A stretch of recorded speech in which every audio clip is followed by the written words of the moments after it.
What's up, guys? Welcome to this week's episode of I Will Not Lose podcast. Just a quick disclaimer before we get started.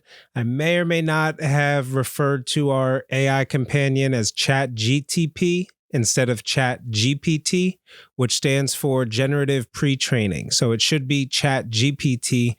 Rather than edit and punch in the audio and make a distracting listening experience, I'm going to leave the original audio as is and just ask you to bear with us, continue to enjoy the show, grow with us. Success is all about moving from failure to failure without losing enthusiasm. So enjoy this week's episode of I Will Not Lose podcast. Thanks for listening. I really appreciate it.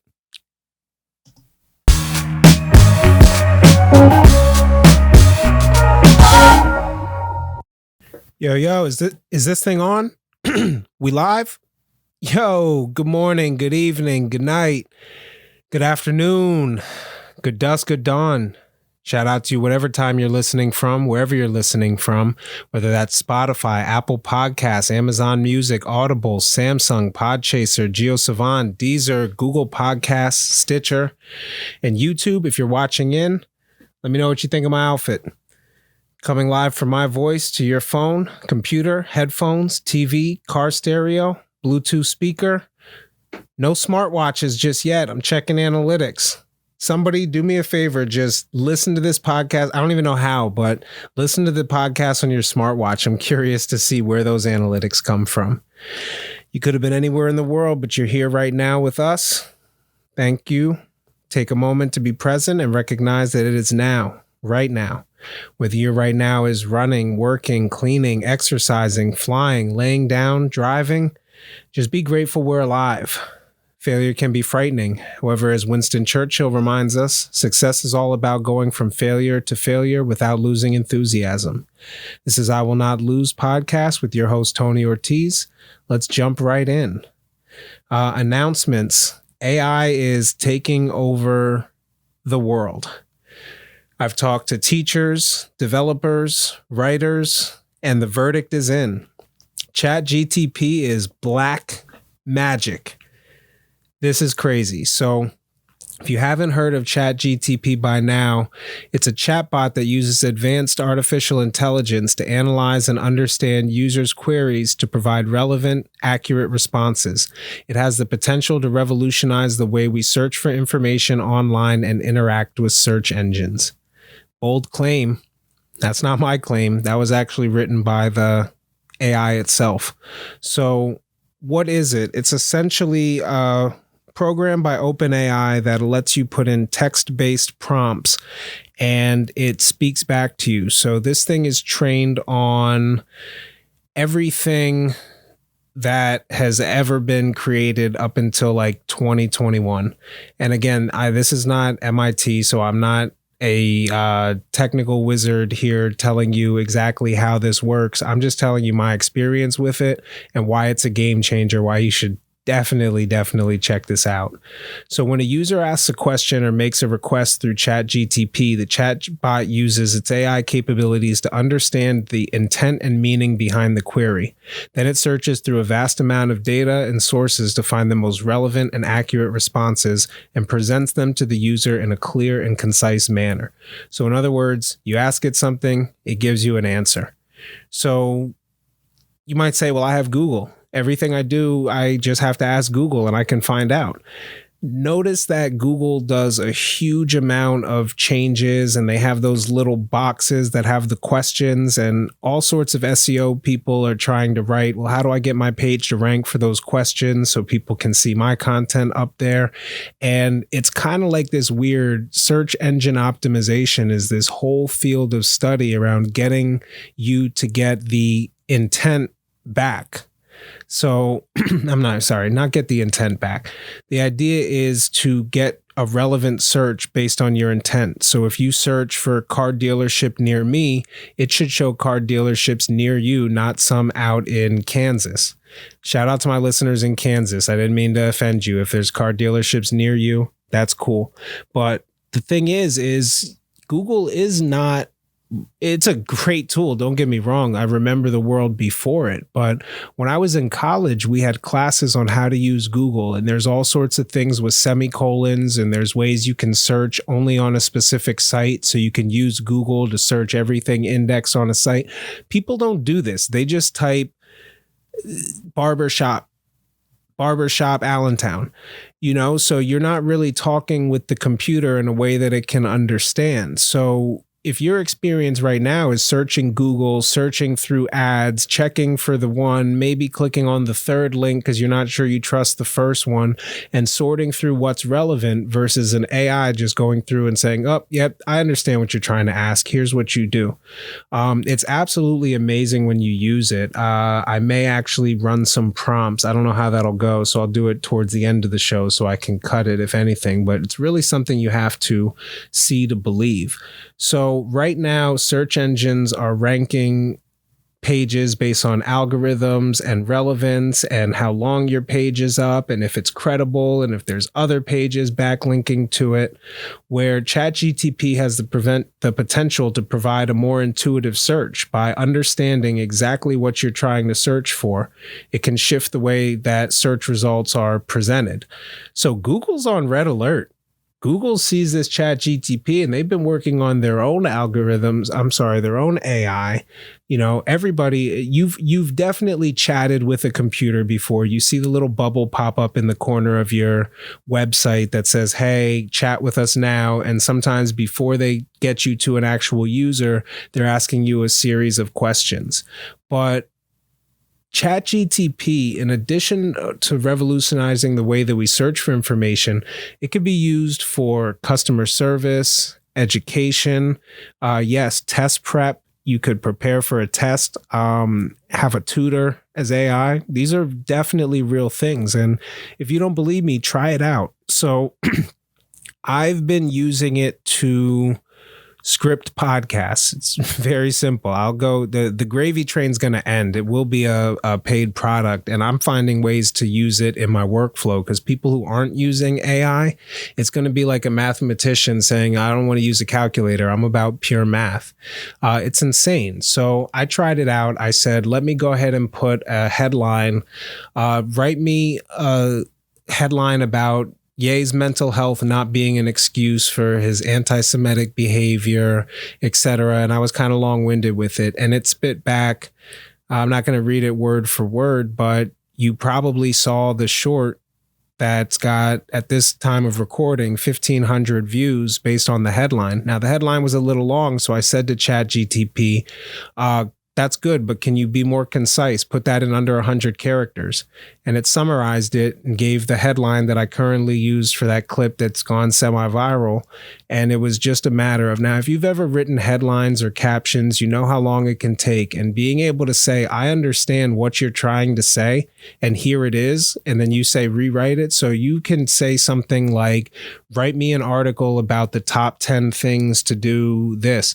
Now, it's not going to be a perfect article, but you can go and read it and say, okay, actually rewrite that, but this time use more passive voice, etc. It understands all these literary terms, and you can use it to, if you are a writer and you put it in your workflow, your output could go greatly through the roof. I mean, it can skyrocket just by adding something like this to your workflow. So if it can rewrite Google, that's crazy. If it can help writers to create content and create more relevant content, I went and I actually started going deep into this and started testing different prompts. One of them was about essentially told ChatGPT to become a time machine with a camera that could go to any given date. All I had to do was input the month, date, and the year, and it would describe a picture of something that happened on that day.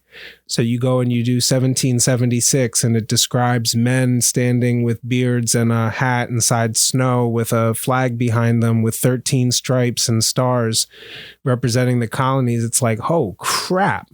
So this thing it's just a idea of how quickly it can reference all the data that we have and know whether or not something happened on a specific date and just give you the answer. No need to go through search queries or things like that. So absolutely insane. So will ChatGPT do to Google what Google did to the Yellow Pages? How long will this gravy train last? And how will you adapt this to your workflow? I mean, it's easy to say it's too good to be true, but understand it's in open beta right now, and you can give it a little thumbs up or thumbs down based on its response and say what a good response would be. So now you have it using blockchain and crowdsourcing all this input to make it even better and crazier. And there are paid versions of things that are out now, but I'm so curious to see where this AI is going. It's absolutely insane. We'll see how we'll see how the episodes that I'm not going to tell you which ones are scripted by Chat and which ones were by me, but we'll see how they do in analytics and see if the AI is better than me in that. Another AI people have been talking about is Midjourney. So this was what really got me into looking at AI, because Midjourney is specifically, they would call it AI art, but Midjourney themselves likes the term, I think it was image synthesis. So the idea is that they're training an AI to take text prompts and turn them into visuals. So you may have seen Space Odyssey. A gentleman won. I wish I had his name. Hang on one second. Let me see if I put it in my notes. I would have done this. Not going to look for it, but somebody blast me in the comments and let me know the gentleman who won the art show for digital manipulation. He submitted an AI generated prompt. Now, not to take anything away from him, because he did like 800 prompts, had a graphic design background, took pieces of it. So without going into his process, he created a beautiful piece of art that the judges said would have won whether they knew AI had anything to do with it or not. So the method is being questioned, not so much the output. And the fact that AI like Midjourney is trained on, I think it's called Stable Diffusion, where it takes a bunch of existing artwork and decides this is what is a dog. This is what is this. I did a prompt for it. I said, show me a podcast studio with a crown hanging from the microphone and a graffiti style. I think that was the only parameters I gave it. Go ahead. I'll mark the episode. Go ahead and throw that up there. Look at this. This is crazy. So not only did it take 60 seconds to generate this, it gave me 4 different variations. And then from there, you can choose to get more variations based on a specific one or upscale it out. So I'm like, this is insane. Being a graphic designer as a profession, the idea of taking something from the client in their thought that they can't put onto paper and generating it for them is how I've made money for the last decade. If a computer can do that, I'm like, wow, is this going to replace me? That's completely insane. So I like to go to the source. If I hear about something and check it out. So I did join the Discord server. You can inbox me. I'll let you know how you can try out Midjourney. It's free right now. All you need is a Discord account, but you go in and you try it out, and you can go into one of the newbie channels and play around with it. But they also have office hours where the staff is there and they talk about what their focus are. They said they're not even focused on having this involved in a professional workflow, so they're not worried about the licensing or how people use it. I could see it being used for clients to kind of say, oh, I want to see that in this style. I don't see it being the finished product that just skips a graphic designer. You have to go through so many prompts to get it to understand what you're doing, but just in the last year, it's gotten so crazy. So we'll see. I'm interested. I'm interested to see where it goes and what it does, but I'm going to play around with it more. I'll try to introduce it. I don't know if I'm going to use AI to do podcast thumbnails or anything like that just yet, but interesting stuff. Technology is so crazy, man. Another news, I just saw Avatar.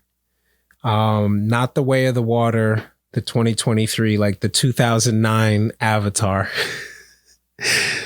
I took so long to see this because I didn't learn until recently not to be such a damn perfectionist. So I read so much about the technology. I knew about James Cameron. I was so excited to see Avatar. I would watch the behind the scenes, the making of it, the promo, and I was like, I need to see this the way it was meant to see in IMAX 3D. And they didn't even have IMAX theaters near me, so I never went to the theater to see it in 2D. It came out again in theaters, and I didn't drive to Philly and see it in IMAX. It came out on Blu-ray, DVD. I finally just went and picked it up on Blu-ray, watched it. Phenomenal. And then I took my son to see the Avatar everybody's talking about, The Way of the Water Part 2. It's nuts, man. You could do a whole episode on James Cameron, but one thing that I've learned with it, I mean, people need to stop being surprised when James Cameron gets the bag to produce another Hollywood blockbuster. Like, if you just look at his history, I mean, everything from Titanic, Avatar, I mean, he has multiple of the top grossing films of all time in his repertoire. And one of the interesting things about Titanic was it was such a massive undertaking with a budget of around 200 million, and it started to go behind schedule and behind budget, over budget. So the studios that were financing it started getting all weird, and they didn't want to put anything more to complete it. So Cameron put up his own money to finish the production and make it one of the highest grossing films of all time. I mean, it's earned over 2 billion, 11 Academy Awards, Best Picture, Best Director for Cameron. It remains one of the highest grossing films of all time. So when you can go and do that, and everybody wants to talk about, oh, you know, he wrote Terminator in his car and stuff. I heard him on, shout out to Smartless podcast. He was on there. He said that wasn't exactly true. He did have a place to live, but he did drive out in his car at 3 a.m. and do some writing just to keep that noir, dark feeling. So I can respect the craft in that. But when you believe in something that you can put your own money up on it just to get it done, I mean, he's the smartest investment in Hollywood. So please stop being surprised when they give him an unlimited amount of money to make an unlimited amount of money. He's one of the best at all times to do it. So that launched him into the stratosphere. It's absolutely, completely insane. But he's like not only an adopter to new technology, he helped create the technology for things like Avatar. I mean, on that Smartless podcast, he goes on to talk about they take 2 years just to develop the water mechanics. So imagine being a developer for Avatar, just working for 2 years on making the water move and bounce and look super realistic in high definition. I mean, it's absolutely crazy. And then this technology will be used to make other films in Hollywood and stuff. So that's insane. I can proudly say I'm like a mid to late adopter to technology. One thing I've learned is just never buy anything brand new. There's a bunch of reasons. There's costs, there's bugs and glitches. There's the fact that the reviews or the information hasn't come out to it. But, you know, technology price decreases over time and becomes more widely available. So unless I need something for my workflow, I'll give you an example. I bought it's sitting over there, an Acer. I'm not even going to say the model number because it's like, it might as well be the XZ2542. It's like a 27-digit encryption code, the way they name these monitors. But I think I paid like 600, maybe 550, 600 for the monitor. And it was normally an $800 monitor, but it had, I mean, getting into video, you need a good screen. Graphic design, you need a good screen. It's a great investment. The price of screens has gone down so much. That same screen now is about $200. The same one I paid, that was $800. You can get one better than it for $300, $350. And if you spend $600-$700 on a screen now, I mean, you can get a huge 32-inch curved, like, it's absolutely insane what we've seen happen in screen technology. So I got it because I needed it at the time. I would never go and buy a brand new state-of-the-art screen. At the time, there was still $2,000 monitors that I could have used for what I do. But that's where I found my niche. So, I mean, when stuff first comes out, it can be buggy, it can be glitchy. Shout out to my gamers, but anybody that's played a new game that was all hype, I never buy a pre-order game anymore. Last game I pre-ordered was Cyberpunk 2077. I think that was like 2000. Oh, damn, when did that come out? 2019, 2018 or so? Was it that long ago? I think it might have been 2018. Anyway, it doesn't matter. It was years ago since I pre-ordered a game, because you give the place the money. They don't have to finish the game. They have the luxury to just patch it later. So I found myself buying old games. I go and I look at what was the game of the year last year. So currently I'm playing Psychonauts 2. It was the last, game of the year 2021. So by going and getting this, I know it's the version that's already been patched. It's already been fixed. It's already got all the reviews out. Everybody knows what they're going to get, and it's the final version of the game. So if you buy a brand new iPhone, or even if you update your software right away, you deal with those bugs, you deal with things. So, all in all, just to kind of summarize, ChatGPT is taking over the world. You should definitely take a look at Midjourney. Although it's not commercial based, it is absolutely going to disrupt the way. I did an episode over the holiday about Lensa. I didn't talk about that on that episode, but you can go and see my take on Lensa AI. I guess my take is that AI is not going anywhere. We're just going to continue to see this. We're going to continue to see new applications, and it's going to get better and better, because that's just the way that machine learning works. What else did we cover? James Cameron is a beast. Avatar 2 is phenomenal, and you should be a late adopter to tech. What you think? Good? All right. We covered it. This is I Will Not Lose podcast, stories of success learned from failure. To support the show, visit the website shows.acast.com/I Will Not Lose and subscribe on your favorite podcast player.